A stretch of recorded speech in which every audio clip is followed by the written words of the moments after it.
अभी तो संसद में भी रूल आ गया ना कि 1/3 क्या रहेंगी, महिलाएं रहेंगी। बट महिलाएं पंचायत में उतना ज्यादा परफॉर्म न करने का एक कारण है कि महिलाएं जो मुखिया के चुनाव में लड़ रही हैं, चुनाव में जिताइएगा, पैसा जो आएगा वो पूरे पंचायत के लिए आएगा, लेकिन ये खर्चा करेगा अपने गाँव पे ज्यादा, वो एक्टिव रोल में नहीं है। बिहार पंचायत में एक कमी क्या है, गाँव में आज भी देखिएगा ना,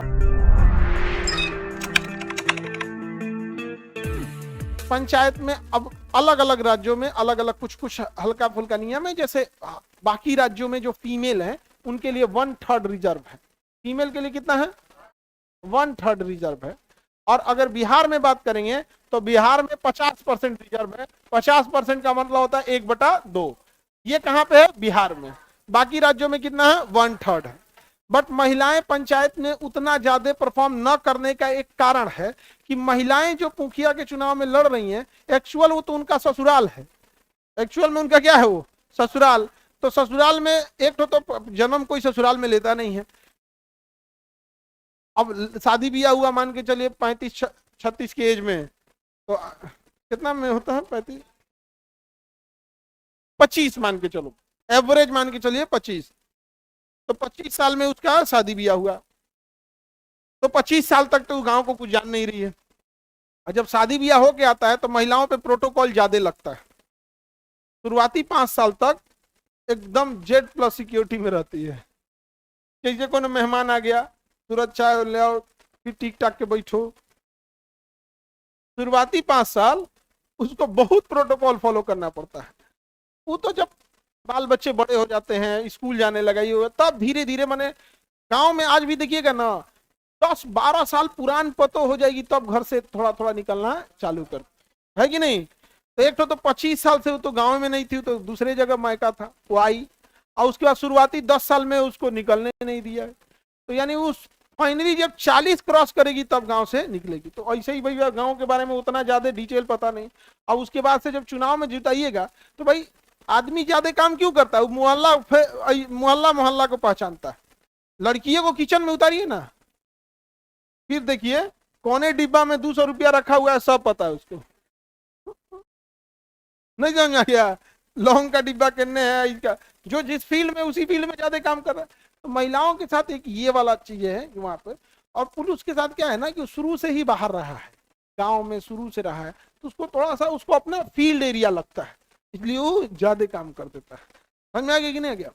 तो हालांकि है महिला सशक्तिकरण के लिए है, लेकिन अभी भी जो एक एक्टिव रोल निभाना चाहिए फीमेल को, वो एक्टिव रोल में नहीं है। उनके पति या बच्चे काम करते हैं और वो एक्टिव रोल में नहीं रहते हैं।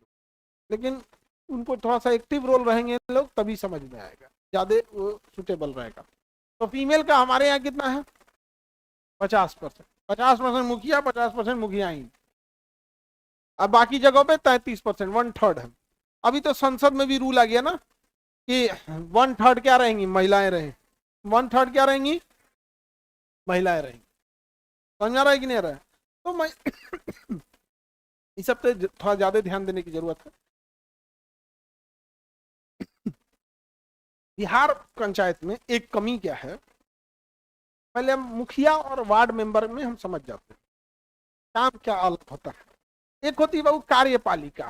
कार्यपालिका, कार्यपालिका मतलब विकास का कार्य, विकास का कार्य। देखो महिला से पूछा था ना कि आप किसको वोट दीजिएगा, विकास पे दीजिएगा कि जात पे दीजिएगा, तो कह रही है विकास कौन जात है। इलेक्शन हो रहा था ना, तो एक बूढ़ी महिला से पूछा था कि केकरा वोट देबू, विकास पे वोट देबू, मैंने विकास हुआ है, विकास के नाम पे वोट देबू, तो विकास कौन जात हो। विकास कौन जात है। बेचारा मीडिया वाला भी घूम गया, यहाँ क्या होगा। तो कार्यपालिका का मतलब होता है विकास का कार्य, और एक होता है न्यायपालिका। न्यायपालिका, न्यायपालिका, अब इसको तो समझते हैं भैया, न्यायपालिका इसको क्या समझाना है। तो कार्यपालिका के लिए और न्यायपालिका के लिए दोनों में समझिएगा। यहां पर कार्यपालिका के लिए होता है मुखिया। क्या होता है, मुखिया। और मुखिया को हेल्प करता है वार्ड मेंबर। कौन हेल्प करता है? Ward member. वार्ड मेंबर यानी वार्ड सदस्य, यानी एकदम छोटी समस्या वार्ड मेंबर, और थोड़ा उससे बड़ा मुखिया। तो वार्ड मेंबर चूंकि आप ही के वार्ड का होता है, हर चीज जान रहा होता है, मुखिया से तुलना में वो ज्यादा जानता है। तो वार्ड मेंबर, तो वो किसका हिस्सा है? कार्यपालिका का। लेकिन न्यायपालिका हिस्सा होता है सरपंच। क्या होता है? सरपंच। क्या होता है? सरपंच। और इसका हेल्प कौन करता है? पंच। तो हर एक वार्ड में क्या होता है? पंच। हर एक वार्ड में पंच। अब पूरे पंचायत का क्या होता है? सरपंच। सरपंच एकदम। और उसी तरह हर वार्ड में कार्यपालिका के लिए क्या होता है? वार्ड सदस्य। और कार्यपालिका का हेड क्या होगा? मुखिया। यही स्ट्रक्चर आप देखते हैं, यही स्ट्रक्चर होता है। अपने यहाँ इस स्ट्रक्चर में एक बहुत कमी है जो यूपी में नहीं है। यूपी में ठीक है इस मामले में। अपने यहाँ क्या है, 5,000 की आबादी देखते हैं, 6,000 की आबादी होनी चाहिए, और उस आबादी के हिसाब से एक मुखिया दे देते हैं। तो अमूमन एक मुखिया के अंडर में 5 से 10 गांव आते हैं। किसी मुखिया के अंडर में 7 गांव है, किसी में 5 गांव है। तो अमूमन उसको 5,000 की आबादी के बीच में एक ठो को रख देते हैं। तो कितना हो गया? 5 गांव का एक मुखिया। एवरेज अगर हम लेंगे बिहार में तो 5 गांव का एक मुखिया। किसी किसी में 10 गांव है, किसी में 12 गांव है। कितने लोग हैं जिनके मुखिया में 5 गांव से ज्यादा है?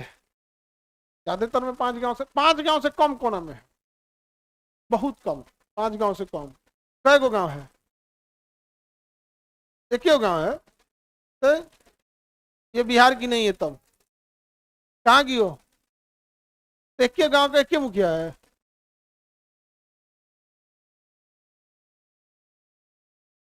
इसको पता नहीं है, इसी के गांव से मुखिया तो करिए, एक के गांव मुखिया। नहीं, तुमको नहीं पता है, अभी ध्यान से समझना। देखो यहां पे क्या स्ट्रक्चर बनाया गया है, समझना। 5,000 की आबादी पे ये गांव हो गया 1 2 3 4 5 6 7।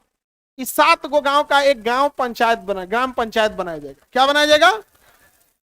अभी ऐसे एवरेज ले लेते हैं 7 गांव। इस 7 गांव को मिला के एक पंचायत बना दिया जाएगा, और इस गांव पंचायत में से एक मुखिया का चुनाव होगा। किसका चुनाव होगा? एक। अब हो सकता है कि वो मुखिया इन 7 में से किसी एक का निवासी रहना चाहिए। अब मान के चलिए 3 नंबर का यहां से कोई एक ऐसा मुखिया जीता, क्या वो मुखिया 7 गांव में रहेगा?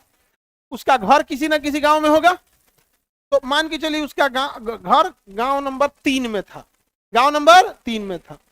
तो ई गांव वाला ज्यादा खुश होगा सब, क्योंकि पैसा जो आएगा वो पूरे पंचायत के लिए आएगा, लेकिन ई खर्चा करेगा अपने गांव पे ज्यादा। समझ में गया? कोई कोई करी कि ना हमरे गांव का तो हमरे मुखिया है। आगे बढ़े। बाकियों का भी यही है। ये स्ट्रक्चर बिहार में है जो उतना अच्छा नहीं है।